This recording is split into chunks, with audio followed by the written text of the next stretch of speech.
Good morning, kabukid. Magluluto tayo ng beef stick. Nagbabad na pala ako ng laman ng baka. Tapos, kagabi, gusto ngayon prito natin ng konti. Tapos pagkatapos ng prito, ilagay natin yung sabaw na pinababara natin.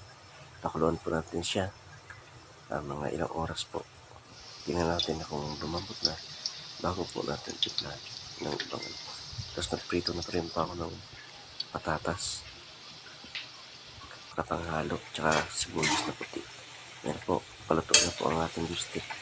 Hinalo ko na po yung sibuyas na puti at patatas. Ito na po yung finished product natin. Napakasarap po, napakalambot. Ang sarap po sa tanghalian yan. Ang lunch po natin yan ngayon, mga kabukid.